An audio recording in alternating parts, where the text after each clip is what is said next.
Business Express on Smooth 98.1. Brought to you by ARM.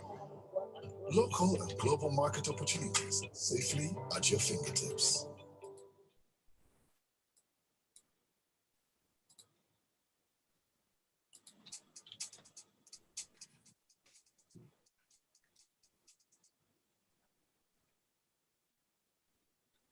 Good morning to you and welcome back. You're listening to Smooth 98.1. I love music, love life. It's a smooth breakfast show. You're welcome inside of Business Express 981, brought to you by ARM. And of course, Rotus joins me live. Rotus, good morning. Good morning, Judith. Good to be here. Good morning to all our listeners. Yes, good morning to you. Join the conversation as always on our WhatsApp platform. And remember, we're streaming live on YouTube. So go on to YouTube and catch us live on there. We're at Smooth 981. Join the conversation on our WhatsApp on 0809 444 0981. Again, 0809 444 0981. Rotus. Yeah, so President Buhari has gone viral over the last 24 hours because of an answer that he gave in Durban at the ongoing intra-African trade fair in South Africa. He was asked what his administration is doing for SMEs, and then he now said he's building infrastructure, and then he started talking about oil prices. Was really confusing for a number of people that were listening to him. So he was asked what they're doing for SMEs, what's your administration doing for SMEs? And he says, we're building infrastructure. He starts talking about how much oil prices were years ago, and then how much oil prices were when he came into office. And he starts talking about insecurity and what's going on, what the militants were, they were giving him problems when he first came into office, and then what's going on in the Northeast. It was really strange. Then the follow-up question he was asked about building infrastructure outside of Nigeria to support entrepreneurs in other climes. He then said, I think he talked about the Lagos-Ibadan Expressway. It was really bizarre. And so, could it be a deflection tactic, just not answering the real question and just trying to move from one side and not really answer the question? Yeah, it could be deflection, or maybe he just didn't understand what was being asked. Because, I mean, there's a lot of things now. The Central Bank of Nigeria has launched a 100 for 100 program where they're going to be assisting SMEs in batches. You could have talked about the enabling business. You could have talked about the, Presidential Enabling Business, Council and what they're trying to do. You could have talked about, loans to SMEs. You could have talked about so many things. If you ask any member of his economic team about what they're doing to assist SMEs in Nigeria, any one of them, Gordon Emefiele, Zainab Ahmed, Patience Oniha, just any member of his economic team would have been able to at least, try and answer that question. So it was quite strange. Another thing that occurred at the intra-African trade fair, Olusegun Awolowo, who is the CEO of the Nigeria's Exports Promotion Council, NEPC, he was asked about entrepreneurs in SMEs in the Nigeria space. This was a completely separate questions, separate incident, Q&A from the president. And it was I just noticed something here in his answer. He said, entrepreneurs are not waiting for the federal government. They are moving on very quickly. Our entrepreneurs are selling their material on Facebook. They are selling on Instagram. Are selling on social media. They are selling. So we've gotten a deal with UPS to help them, logistics-wise, get their stuff around the world.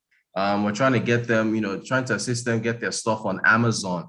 But it was very interesting how he was careful not to mention Twitter, right? And, for him unprompted to just talk about how SMEs are selling things on social media tells you the importance of social media to artisans. And we said this on the So show. many times.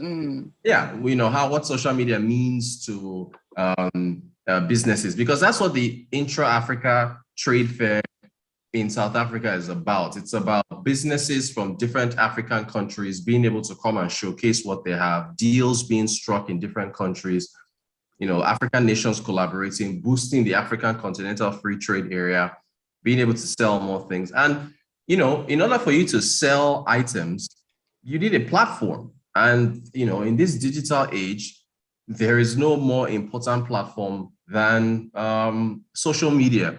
So for the CEO of the Export Promotion Council to start reeling off social media accounts that Nigerians are using, it tells you, the damage that has been done from the Twitter ban. And now this is 5 months now that nothing has happened since this ban was put in place.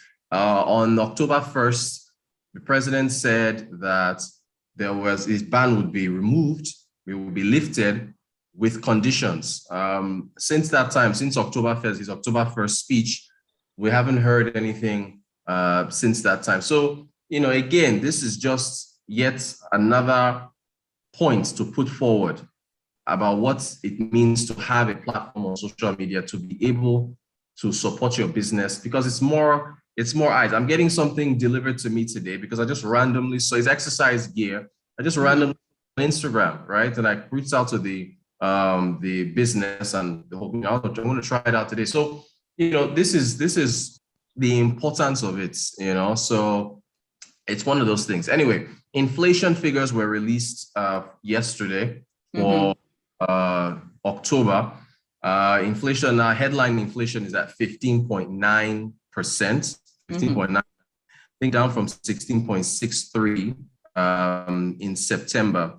And pretty much we're seeing, this is I think the 7th month in a row now that inflation has decelerated. So it's still rising, still in double digits, but it's not rising at the same pace as it was on a year-on-year basis in prior months. Even month-on-month inflation, which has been has been up, that's also now started to decelerate for the month for October.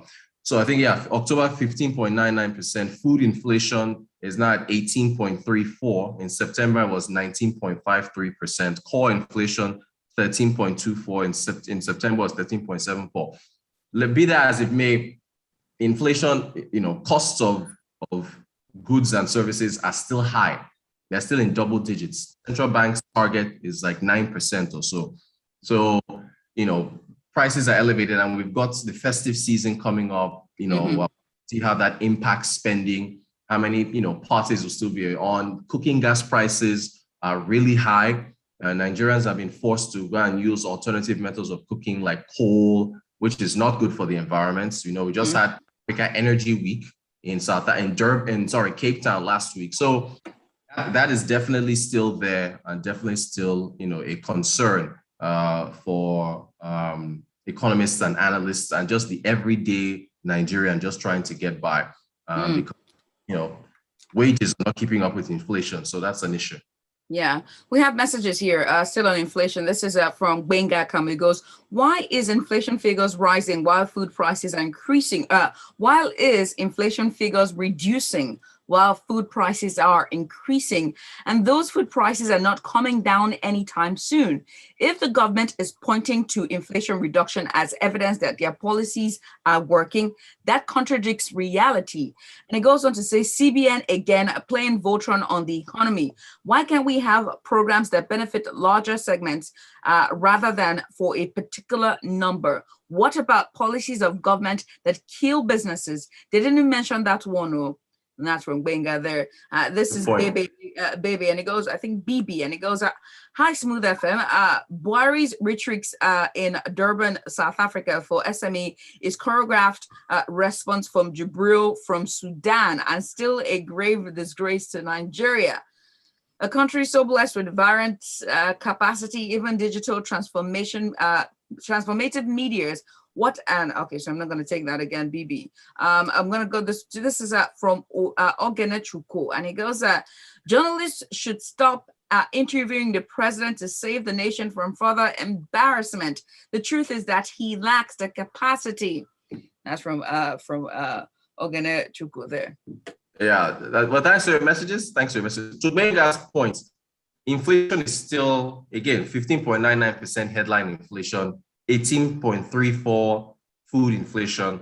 That's still high, right? Those are still double digits. It's just that in prior months, year-on-year basis, it was, food inflation was at 20%, headline inflation was 18%. So it's or 19, or rather, it's been higher. Mm-hmm. The thing is that it's still rising, just rising, not at the same pace as prior months. So it's still an issue. And as long as there's insecurity that's still affecting food supplies, as long as there's still, storage issues, so on and so forth, those figures are still going to be up there. But we keep it moving. We keep it moving. We keep it moving indeed. Last messages as we leave the studio. This is Austin from Satellite, and he goes, "Good morning, good morning, Nigerians. You have entered one chance, given different answers to different questions. Nigerians, next time, vote wisely." And that's from Austin from Satellite Town there. And this last one, this is from Yinka Bolu. He goes, "Rotus, there's no point talking about the Twitter ban again, at least until 2023. The proponent of this ban don't even know how to use smartphone other than to make and receive calls, talk less of a computer. I met a director in civil service and she ain't computer literate. Please leave this thing." And that's from Yinka there. Last message here. This is, although we didn't leave your name though. And they go, "I'm sure the president doesn't understand what SME means. Likewise, knowing what is going on in his administration." And that's from another Yinka. Thank you so much, guys, for your messages. Roaches. Thank you so much, Judith. Thank you all for your messages. Hey, look, we push on, as they say. And that brings us to the very end of Business Express, brought to you by ARM Pension. Stick around. Coming up at 7:30, be time for Freshly Pressed 981. My name is Judith TV. Stay with us. Business Express on Smooth 98.1, brought to you by ARM.